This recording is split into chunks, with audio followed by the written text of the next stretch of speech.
하이솜입니다. 명실공히 월드클래스라 불리는 우리 손흥민 선수. 우리가 손흥민 선수를 이야기할 때 특이한 점이 하나 있습니다. 그는 그가 가진 엄청난 명성에 비하여 국내에서도 해외에서도 이상하리만치 팀을 옮긴다는 이야기가 적게 나오는 선수라는 점인데요. 하지만 그런 제한이 왜 없었겠습니까? 프리미어리그 득점왕에게 제한이 없었다는 것은 말도 안 되는 소리죠. 그래서 요즘 또 이 부분이 화제가 되었는데요. 올 시즌 거의 유럽 최고 수준의 활약을 선보이고 있는 손흥민 선수이기에 또다시 등장한 그 이름은 바로 리버풀입니다. 하지만 그 전에 이런 반응들을 한번 보시죠. 네 가설 따윈 엿먹어라. 소니는 토트넘의 레전드다. 시즌 초에 재계약한 거 아니었어? 이건 그냥 멍청한 판타지일 뿐이야. 소니가 나에게 이렇게 말해도 난 믿지 않을 거야. 이런 기사는 정말 재밌네. 소니는 가지 않았고 우리는 지금 캡틴인 그와 함께 있어. 제대로 된 저널리즘이라면 이런 진부한 소리는 도대체 언제까지 재탕할 거야? 우리가 리버풀과 경기할 때마다 클롭은 소니를 위해 애쓰고 있어. 망할 텔레그래프. 지금 소개해드린 이 말들은 텔레그래프의 기사에 달린 댓글들이었는데요. 텔레그래프가 리버풀의 손흥민에 대한 관심이 실존했던 것이라고 하는 기사를 보도하자 온라인 찌라시 매체도 아니고 나름 일간 정론지가 이런 이야기를 하다 보니 토트넘 팬들 입장에서는 매우 화가 났던 모양입니다. 게다가 이 기사는 그냥 단신 기사로 끝나지 않고 영국 현지 매체들에 의해 도배가 되었는데요. 그러니 더더욱 토트넘 팬들 입장에서는 우리 캡틴 어디 안 가니 장난질 그만하라는 분노의 목소리가 더욱 격해진 것이죠. 특히나 다른 곳도 아니고 리버풀 소식을 전하는 매체인 엠파이어 오브 더 캅에서 이 기사를 인용하여 보도를 한 것이 흥미로웠는데요. 기사는 실제로 손흥민은 토트넘이 콘테 감독 당시 챔피언스리그 자격을 얻지 못했다면 리버풀 합류를 준비했던 것으로 알려졌고 지난 시즌 8위 팀이었던 토트넘은 현재 리그 1위를 차지하고 있는데 지난 시즌 클럽 최고 득점자인 해리 케인을 매각한 것을 고려하면 손흥민의 주장 교체는 탁월했고 손흥민은 이미 이번 시즌 8골이나 넣고 있다면서 18개월 전 이 한국 공격수는 토트넘이 아닌 리버풀에서 뛸 수도 있었다 전하고 있었습니다. 그리고 이 매체가 리버풀 입장에서 전하는 이야기가 더 흥미로운데요. 우호적인 이미지와 클래스 높은 실력은 물론 135골이라는 인상적인 득점을 기록하고 있는 손흥민을 영입하여 클롭 감독의 스쿼드에 그를 합류시켰다면 그것은 꿈의 영입이 될 수 있었을 것이라 이야기한 기사입니다. 더군다나 31세의 그는 최근 6경기에서 5골을 넣었고 그것도 맨유를 상대로 악몽을 안겨줬는데 그런 그가 만약 맨유의 라이벌인 리버풀에 와서 뛰어주었다면 그가 얼마나 많은 활약을 펼쳤을지 생각만 해도 흥미롭다는 기사인데요. 그러나 결국 리버풀에 오지 못했으니 제발 리버풀을 상대로 계속 득점하는 걸 멈춰주길 바란다는 애교 어린 마무리를 한 기사입니다. 또 한 번 이 묵은 소재 리버풀에서 살라와 손흥민이 함께 뛴다면 득점왕 2명이 한 팀이라면 얼마나 무서운 팀이 될 것인가 하는 이야기가 또 등장하는 이유는 다름 아닌 손흥민 선수가 현 폼 최상의 공격수 그것도 중앙 공격수가 되어가고 있기 때문인데요. 지금 현재 폼으로 따졌을 때 유럽 최고의 팀이 어딘지 아십니까? 보는 기준에 따라서 다를 수 있겠지만 영국 매체 90미닛은 현재 유럽 클럽 파워 랭킹 순위를 정하면서 여기에 토트넘을 등장시켰는데요. 11월 3일 기준 김민재 선수의 바이에른 뮌헨, 프랑스의 니스, 토트넘의 라이벌 아스날, 이탈리아의 인터밀란, 스페인의 아틀레티코 마드리드, 그리고 맨체스터 시티와 레알 마드리드를 넘어선 한 팀을 1위로 선정했는데 그 팀이 바로 손흥민이 이끄는 토트넘이었습니다. 이런 선정 기준에는 현 시점 프리미어리그의 유일한 무패팀이라는 상징적 부분도 적용이 되는 것인데요. 그리고 스포츠키다가 선정한 축구계 최고의 선수 개인 랭킹에서는 손흥민 선수 역시 돋보이고 있었습니다. 그 랭킹에서는 아틀레티코 마드리드의 사울 니게스가 5위, 이번에 붙게 될 첼시의 라힘 스털링이 4위, 손흥민 선수의 팀 동료인 메디슨이 3위, 그리고 손흥민 선수가 2위에 올라 있었는데요. 이렇게 현재 폼으로도 손흥민 선수가 지금 얼마나 대단한지 알 수 있지만 유럽에서 선수들의 영향력 즉 스타성 순위에서도 손흥민 선수의 이름은 빠지지 않고 있었습니다. 토크스포츠는 현재 유럽 전체에서 누가 가장 인기가 많은 선수인지에 대해 유니폼 판매 순위를 근거로 순위를 집계하였는데요. 해당 랭킹에서 손흥민 선수는 현재 유럽 5위로서 자리매김하고 있었습니다. 재미있는 것은 3위에 오른 선수가 킬리안 음바페라는 사실이었는데요. 그런데 아시다시피 최근 이강인 선수의 유니폼 판매량이 음바페를 앞섰다는 사실을 감안하면 가장 최근의 데이터로 이 랭킹을 업데이트할 경우 유럽 최고의 인기 선수 탑10 순위에 이강인 선수도 포함이 되는 것이겠죠. 어쨌든 이런 손흥민 선수에 대해, 그것도 이제 완장까지 찬 리더에 대해 이적이란 단어를 언급하니까 토트넘 팬들이 말 같지도 않은 소리를 하지 말라고 화를 내는 것일 텐데요. 하지만 사실 손흥민 선수가 토트넘의 레전드로 남는 것도 좋지만 리버풀에서 클롭 감독의 지도 아래 살라, 반다이크와 한 팀이 되어 뛰는 모습을 은근히 기대하시는 분들도 아주 많이 있는 걸로 알고 있습니다. 저 역시 지금의 손흥민 선수도 보기 좋지만 리버풀에서의 모습은 어땠을지 궁금한 게 사실인데요. 그런데 지금 중앙 공격수로서 최절정의 폼을 선보이고 있는 이런 손흥민 선수를 다시 왼쪽 윙 자리로 옮기라는 사람이 등장했습니다. 그는 바로 브라이튼, 풀럼, 스토크시티에서 활약한 바 있는 스티브 시드웰인데요. 그는 최근 유명 축구 팟캐스트인 노티피테피 풋볼에 출연하여 지금 너무 잘하고 있는 토트넘이지만 공격 전술의 강화를 위해서 특히나 실망스러운 히샬리송을 대처할 스트라이커를 영입해야 한다면서 브렌트포드에서 불법 도박으로 징계를 받기 전까지 엄청난 득점력을 보여준 이반 토니와 에스턴 빌라의 공격수 올리 왓킨스를 영입해야 한다고 주장했습니다. 그는 이들을 영입해서 중앙에서 뛰게 하고 손흥민은 다시 왼쪽 윙으로 복귀시켜 통합해야 한다고 주장했는데요.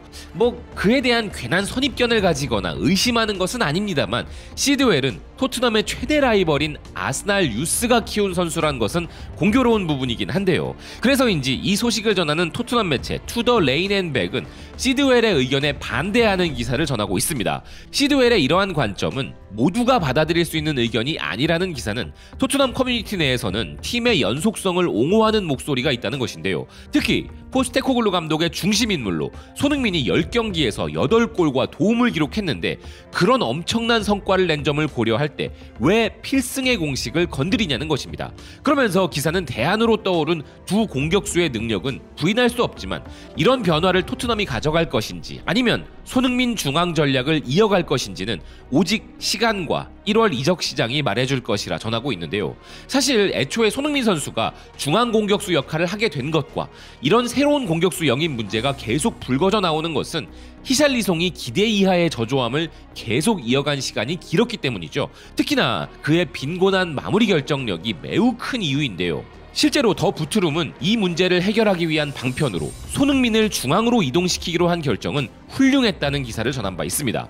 하지만 여전히 시드웰뿐만 아니라 다양한 영국의 전문가들 중에는 손흥민 선수의 중앙으로의 이동을 임시 방편이라 생각하거나 혹은 어쩔 수 없는 선택이었다는 관점을 갖고 있는 사람들이 많은데요. 그래서 계속 토트넘이 해리 케인의 대체자를 구해야 한다는 의견들이 나오고 있는 것이죠.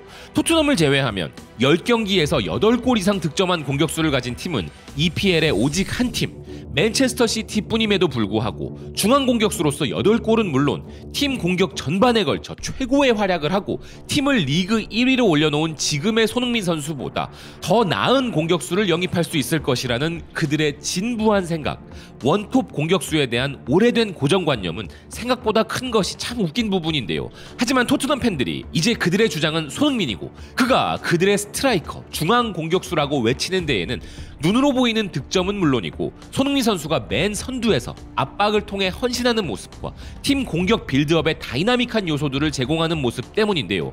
그리고 무엇보다 누가 중앙 공격수에 가장 적합한 선수인지를 결정하는 포스테코글루 감독은 그런 생각을 확실히 밝힌 상태입니다. 포스테코글루 감독은 손흥민이 9번 자리, 즉 중앙에서 플레이하는 데 익숙해짐에 따라 더욱 치명적인 선수가 될 것이라는 말로 다른 프리미어리그 팀들에게 경고를 퍼부었는데요. 이 소식을 전하는 스퍼스웹은 케인이 떠난 토트넘에서 누가 골을 넣을 것인가에 대한 의문은 손흥민이 중앙 공격수 역할로 나선 이후 뛰어난 성적을 거두었기에 이제 완전히 사라졌다면서 손흥민 선수가 계속 중앙에서 뛰어야 한다는 주장에 함께 동참했습니다. 또한 토트넘 팬들도 손흥민이 계속 골을 넣어 이번 시즌 득점왕 경쟁에 나설 수 있기를 바랄 것이란 기사는 토트넘 주장 손흥민의 실력은 앞으로도 계속 더 나아질 것이라는 포스테코글루 감독의 주장이 옹호를 받고 있다는 것인데요. 아울러 손흥민은 오랫동안 세계 축구계 최고의 피니셔 중 한 명이었다면서 중앙 공격수로서의 역할인 볼을 지키는 플레이와 공중볼 능력이 부족한 점은 골문 앞에서의 침착성과 그의 마무리 능력으로 보완된다는 것입니다. 허나 사실 다른 것보다 10경기에서 8골을 넣을 수 있는 선수를 만약 외부에서 구해온다면 과연 그 이적료는 얼마가 될지가 참 궁금한데요. 손흥민 선수가 애초에는 윙이 아니라 어린 시절부터 중앙 공격수로 시작했다는 것은 익히 알려진 바입니다. 다른 팀도 아니고 리그 최고의 중앙 공격수였던 케인을 보유했었던 토트넘이기에 계속 케인과 같은 중앙 공격수를 다시 영입해야 한다는 이야기가 나오고 손흥민 선수를 다시 윙으로 전환해야 한다는 말이 나오는 것인데요. 그런데 손흥민 선수의 결정력에 대해 이야기할 때 여기에는 하나 숨겨진 함정이 존재한다는 것 아십니까? 골 찬스 대비 엄청난 득점 능력에서 세계 최고인 메시와 동급의 결정력을 가진 유일한 선수가 바로 우리 손흥민 선수이지만 골 찬스 대비란 이 말이 함정인 것이죠. 그가 득점을 할 수 있는 기회가 얼마나 있었는지가 중요하기 때문입니다. 손흥민 선수는 윙에서 뛰었기 때문에, 그리고 케인이라는 또 다른 가공할 득점력을 가진 선수에게 그 기회가 분산이 되었기에 그가 골을 넣을 수 있는 엄청난 능력에 대비하여 현저히 작은 빈도로 기회가 왔던 점도 무시할 수 없는 부분인 것인데요. 그 가뭄에 콩나듯 한 경기에 고작 몇 번 오는 찬스, 그것을 미친 듯한 결정력으로 커버한 것이지, 만약 리버풀과 같이 한 경기에서도 무수한 슈팅 찬스를 제공받는 팀에서 손흥민 선수가 뛰었다면 지금보다 훨씬 더 많은 득점을 올렸을 것은 자명합니다. 그리고 이는 황희찬 선수의 최근 경기 모습을 통해서도 명확히 알 수 있는 부분인데요. 엄청난 논란이 있었던 지난 울버햄튼과 셰필드 유나이티드 경기에서 황희찬 선수가 눈부신 공격 포인트 행진을 이어가긴 했지만 네투가 부상당하기 전 황희찬 선수의 역할은 좋은 위치를 선정하고 골 찬스를 잡는 역할이었던 것에 반해 네투가 없어 돌격대장이 사라진 울버햄튼은 이제 황희찬 선수에게 어떨 땐 마치 윙어처럼 어떨 땐 윙백처럼 내려와서 플레이하게 하는 전술이 가동되었고, 이로 인해 결국 황희찬 선수의 득점 기회가 줄어들 수밖에 없었음을 이전 경기들과 비교했을 때 명확히 알 수 있는 대목이었는데요. 이와 마찬가지로 설령 다시 손흥민 선수가 윙으로 돌아간다고 해서 득점을 못 올리지도 않을 것이고 잘할 수 있는 선수인 것은 변함없어도 그 자리로 되돌아가는 순간 득점 기회를 제공받는 숫자가 달라질 것은 당연한 사실이기에 그가 지금과 같이 페널티 박스에 더 가까운 중앙 자리에 고정이 되었으면 하는 것이죠. 지금이야말로 스코어러, 즉 손흥민 선수가 가진 최고의 장점 중 하나인 득점 능력이 본격적으로 발화되기 시작한 시점입니다. 그렇기에 현 득점 1위인 정통 스트라이커 홀란드가 갑자기 무슨 약을 잘못 먹어서 토트넘에 오지 않는 이상, 아니 심지어 케인이 토트넘에 다시 돌아온다고 해도 이제는 손흥민 선수가 토트넘의 스트라이커로 계속 중앙에서 뛰어야 한다는 생각이며, 그렇게 되어야만 토트넘이 지금과 같은 최고의 성적을 계속 유지하고 손흥민 선수 역시 또다시 한번 커리어의 정점을 갱신하는 데 유리한 것인데요. 그렇게 아무쪼록 포스테코글루 감독과 같은 현명한 사람이 그런 것처럼 영국 전문가들도 토트넘엔 또 다른 케인이 있어야 한다는 망상에서 하루빨리 벗어나길 바라는 마음입니다. 여러분의 생각은 어떠십니까? 시청해주셔서 고맙습니다. 또 뵙겠습니다.